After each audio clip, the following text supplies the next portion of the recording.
Welcome, everyone, to this episode of the Fired Up and Plugged In podcast powered by Emergency Reporting. This is the podcast for all 21st century fire and EMS personnel. I'm Tom Lewis, Enterprise Training Manager and the podcast producer. Joining our distinguished host, Randy Bruegman, is Mary Cameli, Fire Chief for the Mesa, Arizona Fire and Medical Department. Chief Cameli will share some memorable moments on her journey to becoming a fire chief, as well as how Mesa Fire and Medical continues to innovate service delivery with their social services and community medicine behavioral health program.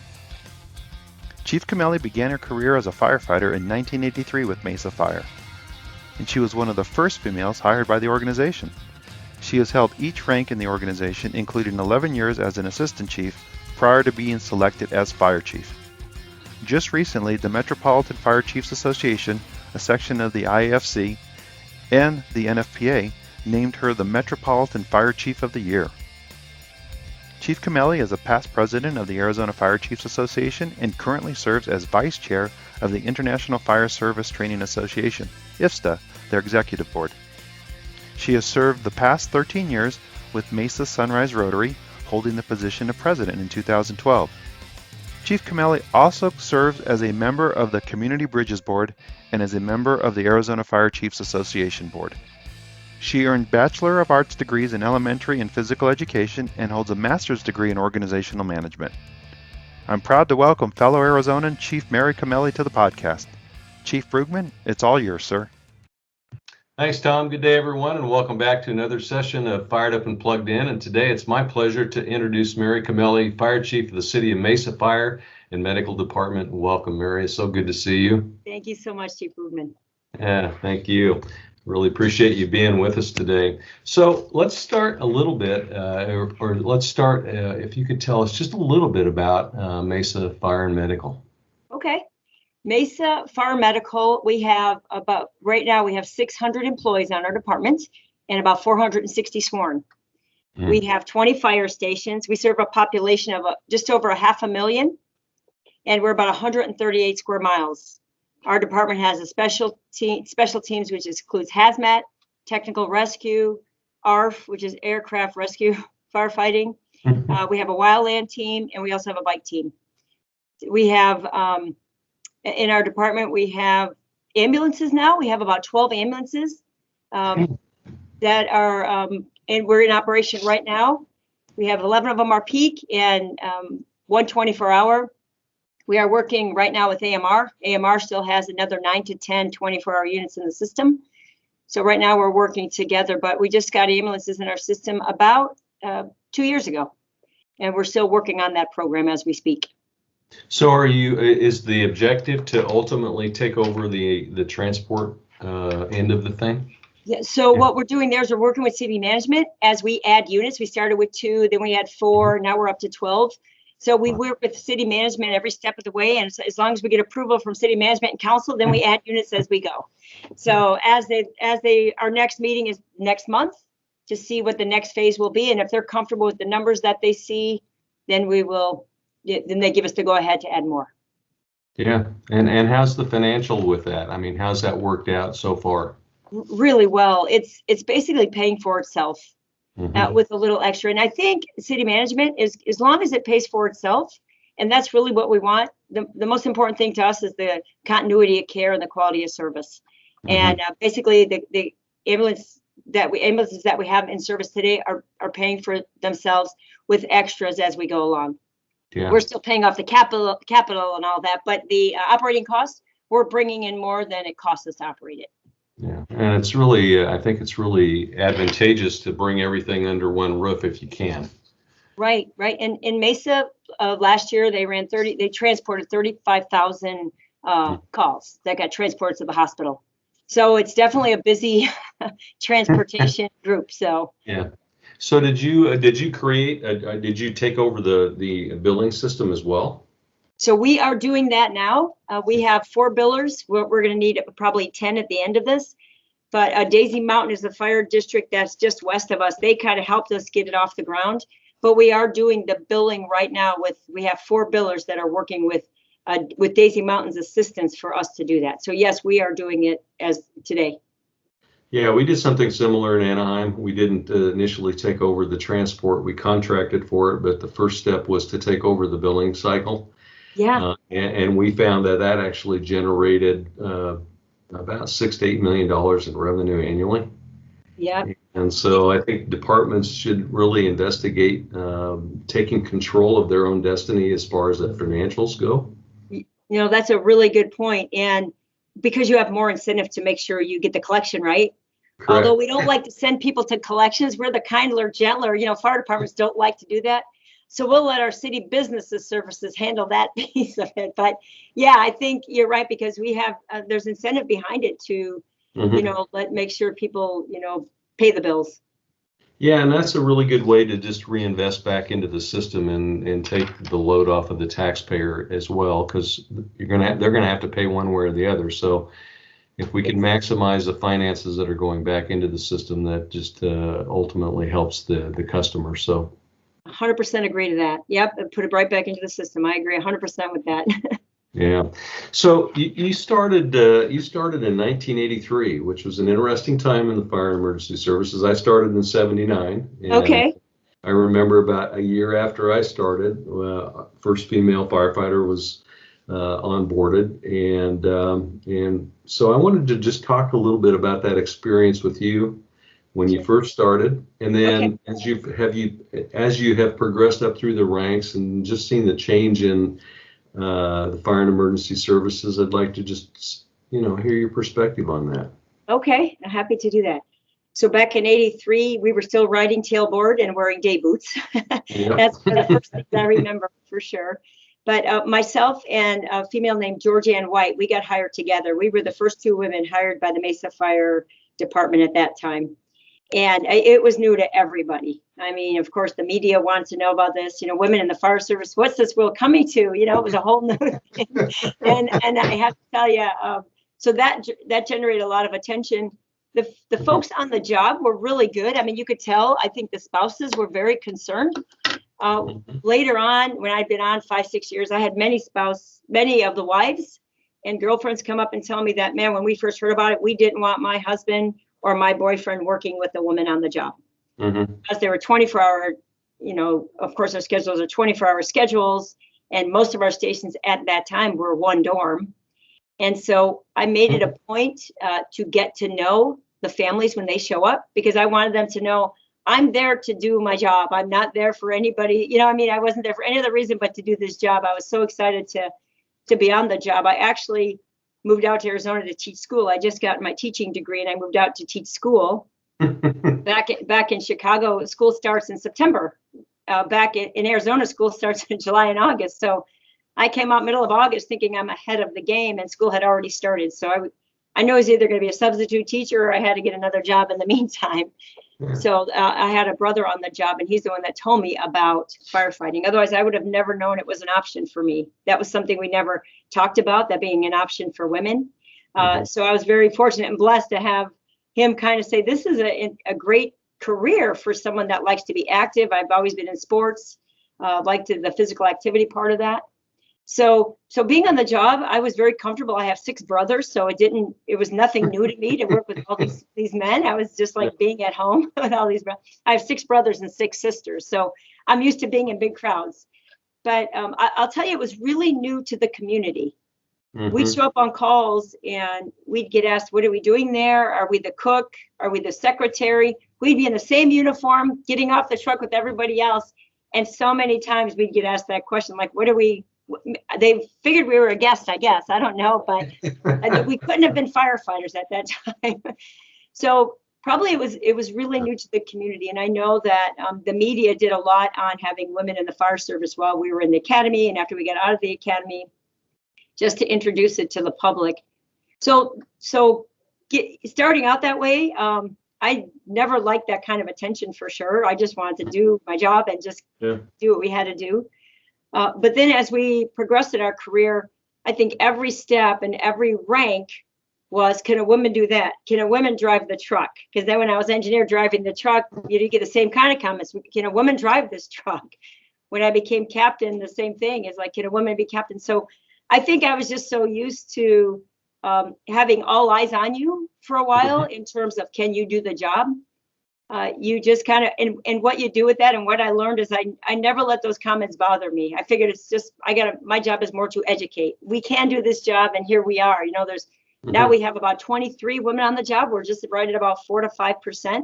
We still need more, but we have women of every rank. There's engineers, there's captains, we have battalion chiefs, assistant chief, that's a female.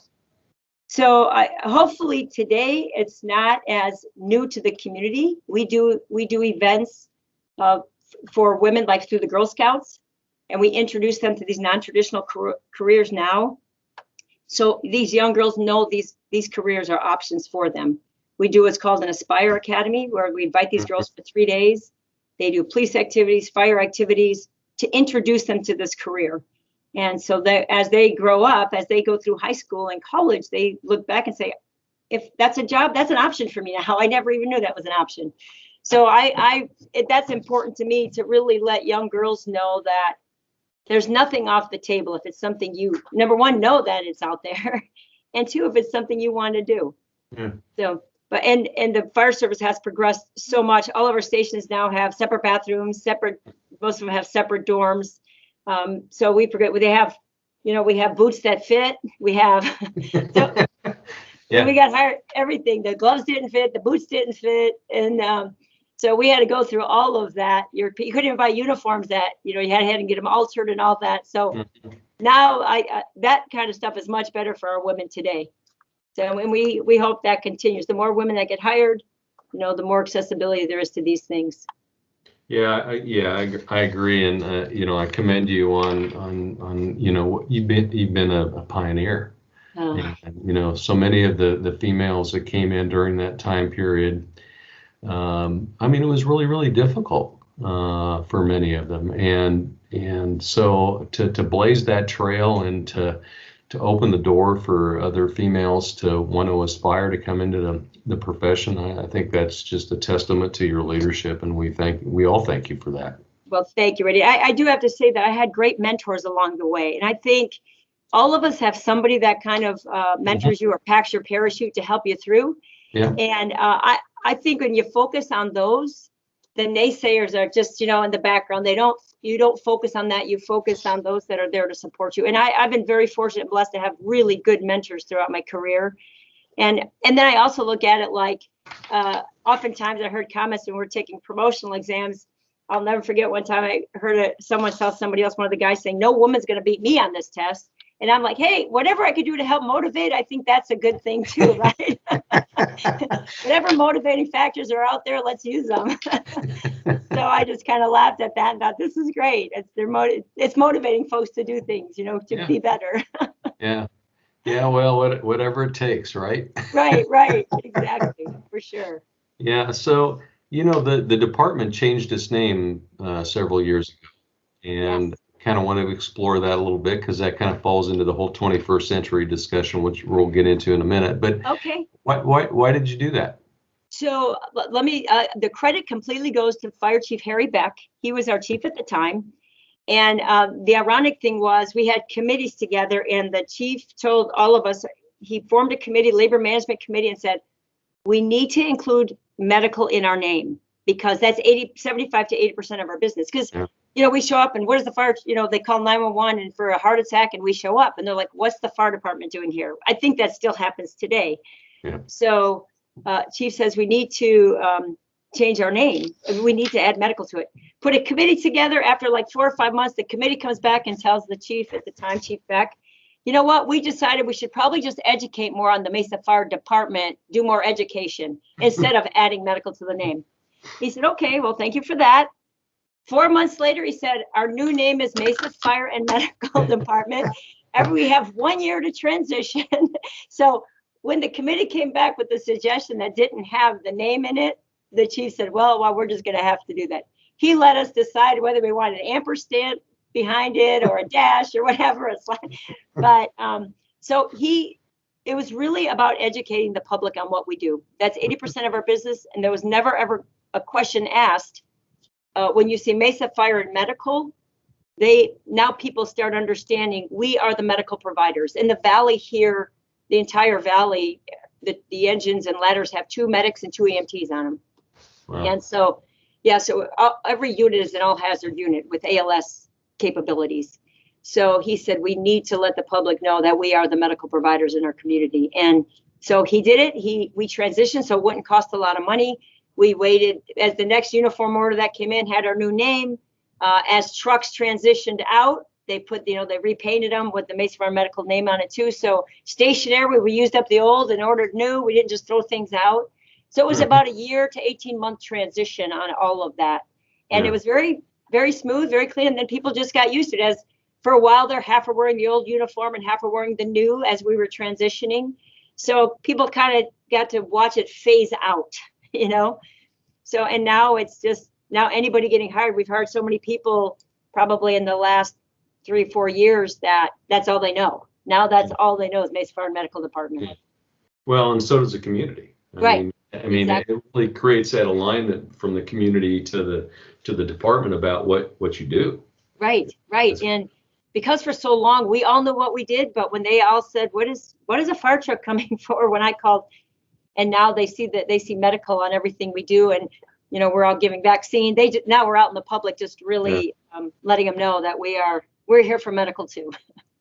Well, Mesa's been long known for being a very innovative department, and we stole a really cool idea from you. Good. The Advanced Provider Nurse Practitioner Program. Yeah. And I don't know if you're still doing that. You did it for, I think, 4 or 5 years with Dr. Smith as the lead, and we actually brought him in to Anaheim to help us formulate. He was our physician supervisor for, I think, 3 years. But that's just an example of one program. I know there are many, but you might want to talk a little bit about that, because I think that has still some long-term potential in the fire and emergency services. Absolutely. I'm glad you're doing it, and hopefully you're enjoying. I loved when we had our nurse practitioners on hand like that. So right now we had to pause it. When the grant ended, we were on a $12 million grant. It was for 3 years. We actually had the nurse practitioner before the grant, about a year. We had a partnership with one of the hospitals in our community. And it was so nice for those patients that didn't need to go to the ER, but had to go. I mean, they needed to go to get attention, but it didn't need to be an ER. You have an elderly person with a sinus infection, or you have a baby that just needs an antibiotic, and the whole family had to take the baby to the ER. All these kind of what you're experiencing today. So we, at that time for the grant, we had partnered a nurse practitioner with a paramedic, and they went on any call that the crews went on that said, you know what, this person doesn't need to go to the ER, but needs to be taken care of. The nurse practitioner went and avoided an ER visit, and the patient could stay home.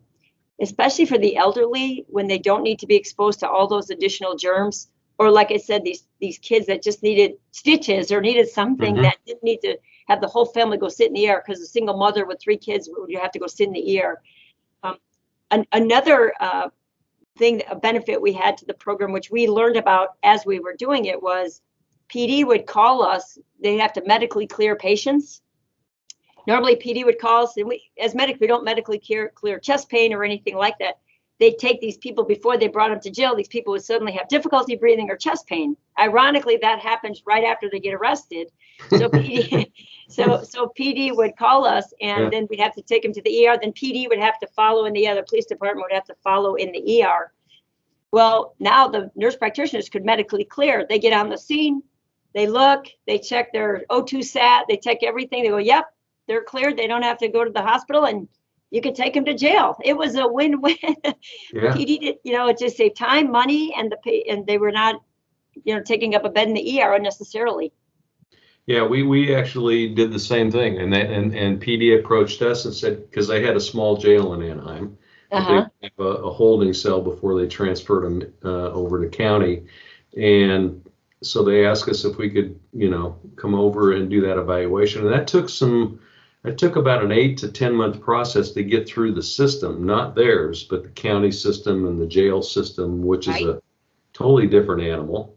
I hear. But did, and it was a godsend for them, because they lose an officer for 3-4 hours when they go to the emergency room. They pulling them off the street. Yep. And you're right. And the funny thing was, it wasn't until PD said that to me one day. They said, "Oh my God, we love your nurse practitioner unit." And I went, "What do you mean?" Because I'm like, "How are they?" And they explained what they're using. I went, "Oh my gosh!" And I remember going back and telling Chief Beck at the time, that was not even something we even thought would be beneficial when we started it. No. So yeah, they ended up paying us a per diem call, which helped us to offset our expenses. But it was a win-win for both agencies, but it was a really win-win for the city because it saved money and it kept officers on the street. Exactly, for sure. And it keeps people out of the ER, so you don't get there's always beds for the people that need them, if they don't need to go to the ER. So we took a pause in the program after the grant, but we applied for ET3 and we were accepted. That's an emergency triage treatment and transportation program from NHSS. And I'm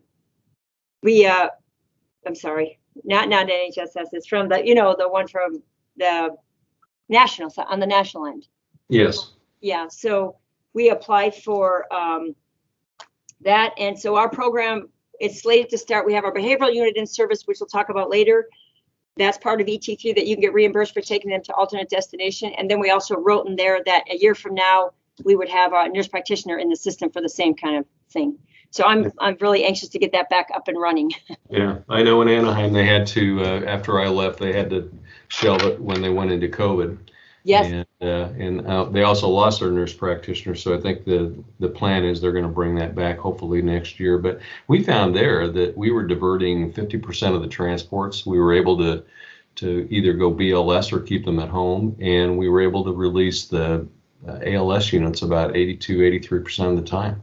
Yes. Yeah. Because the nurse practitioner can treat and release in the field. And, a lot of these folks, like, if you're going on, a 90-year-old person at 10 o'clock at night, the last thing they want to do is go to the ER. You're right. You're absolutely right. Yeah. And it does divert a lot of them from having to do that and expose them to more germs.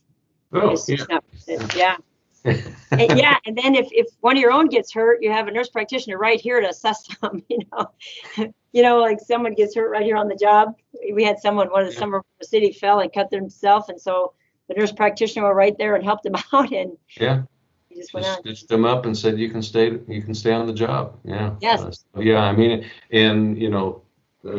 Flu shots and all of that, which we couldn't give at the time, at least in California. I mean, she would go through and do the whole department, and then, the city would come knocking on the door. So she was doing all the elected officials, which was a really great. Oh yeah. Benefit. Yep, for sure.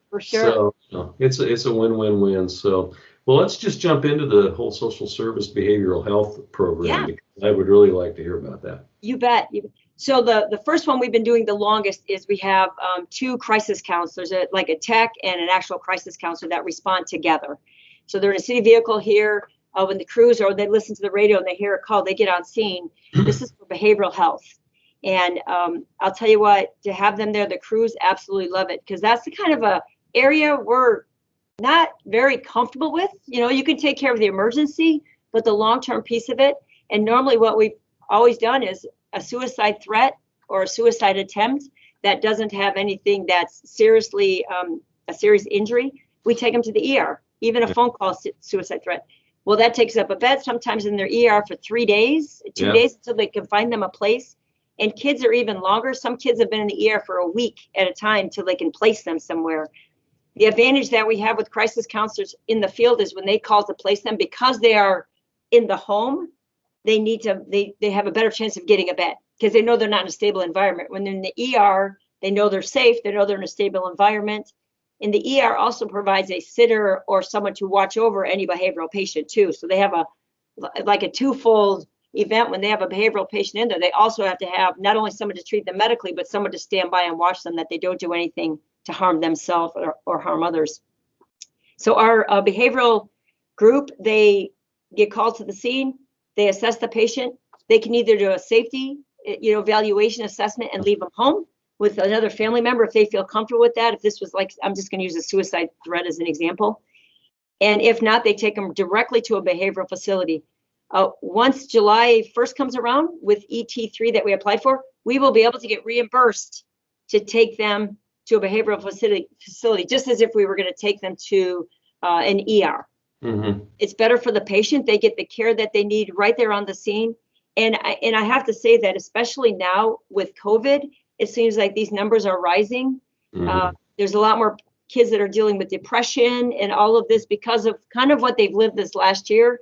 When the school system has called them out a few times to help with certain kids in the schools. Yeah. So it is really, it impacts the entire city and makes a big difference on the patient getting the right care in the very beginning. Because when they go to the ER and they're in the ER for 2 or 3 days, that is not helping their situation at all. No. And the same group that we have on our team, that's the same group that goes to look at them in the ER and evaluate them. So they're getting the exact same care that they would get if they were in the ER for 2 or 3 days for emotional assessments. So, Yeah, it's such a great program, but I think it's also an indicator of, I think, how we need to kind of change our viewpoint on how we're addressing our responses, because so many of them are driven by socioeconomic issues, whether it's behavioral health, not having access to medical care, not having medical care at all. So we become the conduit to primary care for them. The economics, all of these things wrapped up. And we have, I think for our history, we've always looked at, well, we'll just respond and we'll do what we do. And we go through that 1, 2, 3, we take them to the hospital and we leave, and then we'll go back and do it another time, and we go back and do it another time. And I think we have to be part of the solution. yes. We see it every day, so we know how to intervene in specific and direct ways that we can change the course of what that person is going through. And I think we need to take ownership of that. And I agree 100% because we're first responders, but we're primary care because so many people call us as primary care. And you are exactly right. And that's why we instituted the other piece of our social services program that you're alluding to, like the high utilizers. So we have a program in place now. If we go on someone more than once for the same thing, we have a electronic reporting, EPCR, and they will tag, check a box, and it goes right to our social services. So they get these lists of individuals and they go to the house and they visit them. And our team will tell them, you're going to have someone from Mesa Fire Department call you, so they know it's coming because they check the box on the electronic reporting.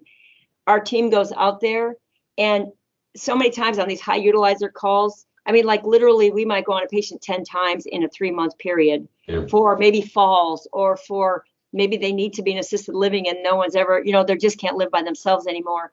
So our social service team goes out there and they assess the situation, they talk to the patient, and they evaluate what the needs are. And then they connect them with the right social services. If they need home health, if they need to go to assisted living, they'll work with the family. They'll say, hey, we've been going on your mom or dad this, a lot. So they really connect them with the right resources.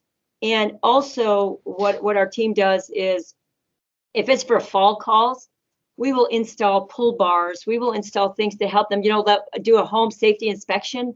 A rug that wasn't a hazard in your 60s it is a hazard in your 90s, right? Yes. So then they look at these kind of things that are causing these tripping hazards and really have reduced the number of times we respond on these patients. And the most beneficial thing is that they don't get hurt. So I have some data from 2020. We, for some calls we had for 2020, we had 578 referrals. And 2020 was kind of a slow year because of COVID. Our call volume during that year dropped. We had 578 referrals, and we had 3 full-time employees that were dedicated to this program during COVID, because some jobs we couldn't do, so we kind of made phone calls and all that. They reduced the number. So what we do is we see how many times do we go on 911 calls with these patients before and after. So 3 months before and 3 months after. We had over 1,099 calls. That's about 1,100 calls the first 3 months with these patients. It was about about 120 patients. We had over 1,100 calls, and in the next 3 months, less than 500 calls. So we cut the calls in half in terms of 911 calls. So some people would call 8 times, they end up calling only 3 times. So some, if it's diabetes and things like that, you're going to get repetition repetitive calls, but we have reduced the number of calls. And that's kind of like what you said. We're trying to be proactive because we know people are going to call 911 when we have high utilizers, these calls that are repetitive for them. If we can reduce them on that end, it'll prevent them from having to call 911. In the month of December, we had 94 patients that called 911 more than once. And we had, they generated 192 calls. We reduced the number of times they called 911. So we did 6 months before and 6 months after. We reduced the number of times these folks called 911 by 61% the next 6 months. Wow. And then it stays that way. So we're cutting these calls in half, if not more. Yeah. Well, and sometimes it's a matter of getting to the root cause, why they call in the first place, and then connecting them with who they really need to be connected with. And I think there's another leg to that stool, and that is creating the relationship. Yeah. Because sometimes these people are by themselves, they don't have a lot of family support. So if we can create the relationship to get them to go to an assisted living and at least look at it, or to get other services, I think that's part of what we should be doing anyway. It's called community risk reduction. Right, exactly. Right? CRR. And I think when our crews are on the scene and they let you know, hey, we're gonna have somebody from our department call you, they kind of already feel a little bit comfortable knowing that they're getting someone else coming to see what else they need. But you're absolutely right, the relationship with the patient, and these folks are so good at it. They're so good at the social services side. And you're right, we're not taking over for any other, we don't want to take over for home health or anything like that, but we're the conduit that brings them all together. And that's what's key, because there's so many resources that are available that people aren't aware of. And just getting them connected with what they need is what's important. Yeah. And that's what they're really good at. Yeah, that's what we found too. And I totally agree. And I wish more departments, and hopefully they will embrace that philosophy and begin to utilize it, because I think that's where we can really significantly reduce our call volumes. Right. But more importantly, help the people that we're supposed to be helping in the first place. So exactly. And you're exactly right. And I have to tell you, another program that I was really proud of our team. They started a program this past year, just before COVID hit. And so we've looked at our data to see how many cardiac type calls have we had. Like if we have an elderly population, we see a lot of cardiac calls in one area, like in one senior living facility. We've started to go there and do education on it, in terms of, if you have chest pain, if you have these things, this is what you should do. Or, if you're starting to feel these signs and symptoms, make sure you see your doctor. Just education, because so many times people are in denial, right? That's the number one thing. Oh, yeah. You're in denial that you're not having a heart. So we're going out into these senior living areas where we see a very typical type of call, that we have high volume in that certain areas. We're doing more concentrated education on those areas, like senior living, or like we have senior communities. We have a lot of senior communities in Mesa, and we look at the data there and say a lot of fall calls in this one section of Mesa. They go out into these senior living areas and do education on fall hazards and things like. They will continue to do that in groups, large groups. So they're not going into individual houses, but they're reaching masses at the same time. Tonight there's an event. I'm going to one tonight. I'm anxious to go see it.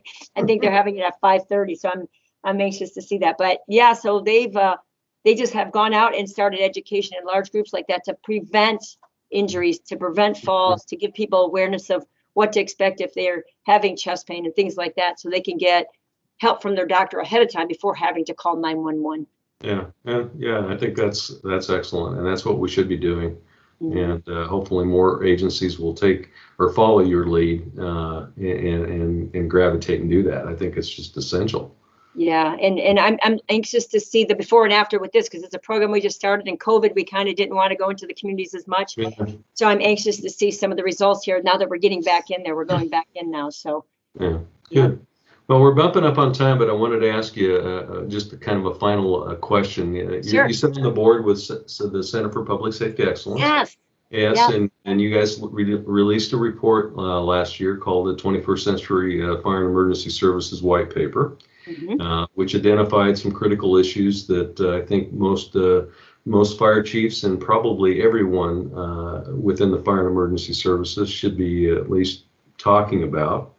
But what do you see the future? I mean, I'd like to get your perspective on where are we going to be in 20 or 30 years? Yeah, to be honest, I think that we're heading in the right direction in terms of, I think the social services piece is going to really expand. I think the education, everything with the proactive things we do are going to have a great impact on the fire service. I know that we're getting safer and safer on the fire ground, although we still lose firefighters every year. I think the training that we're doing is phenomenal.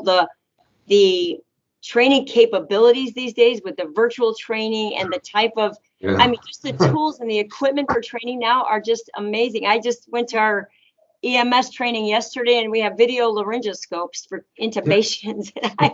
So I think, we're probably gonna have doctors on the trucks doing stuff. I mean, not really, but I'm just saying, having medics and everything. But I think that our skill set is unbelievable. I do believe that the social services piece of what we do is going to be more impactful. We can't just, when I look at the fire service, we just can't keep doing things the same way all the time without, kind of to your point, looking out at what the community needs. I think reaching out to what the community needs is going to make us more of an impactful fire service that really has a positive impact on your communities based on what the community needs are. And if ours are social services today or mental health today, those are the areas we're going to expound on, and those are the areas we're going to reach out and make a difference on, because that's what our community needs. And I think fire services, we're going to have to be very adaptable to what's going on in your community. What works today might not be needed in 10 years. So I think it's and I feel like you do, it's our responsibility. And I always try and pay attention to what's going on and what's happening in the community and the types of calls we're going on, because that's where we need to head. I'm quite, as I see it progress today, the social service behavioral health arena is what we're going to see more and more involvement in. Yeah, I totally agree. I think we're going to move from a reactive force to a predictive force, and it will bring in a new skill sets that we're going to need to incorporate under our umbrella and manage and lead in the future. And I think but ultimately it's going to make for a safer community and improve the health and welfare of the people that work for us. And so, I mean, if we can do those two things, that'll be a great day. Yeah, absolutely. And that's what it's all about. Our mission statement in the fire department is to serve with care, compassion, accountability, respect, and excellence. And I say this, and every time I go speak, you ask anybody on the Mesa Fire Department what their mission statement is, and they will tell you. And why is that so important is because when your employees know what you expect of them, you hope they do it every time on every call. Yep. And if they follow the mission, they will be doing exactly what you expect of them. And that's what I just, and I just said, if you follow that mission, because you all know it, everyone knows the mission statement. They follow that mission statement on every call, they will be doing exactly what we expect of them. Yep. Very, very true. Well, Chief, thanks for being with me today. It's an absolute honor, and we'll have you back, and we'll explore some other things in the future. That sounds great. It's my honor. Thank you for the time, Randy, and you have a great day. Okay, thank you. Take care. Bye-bye. Bye.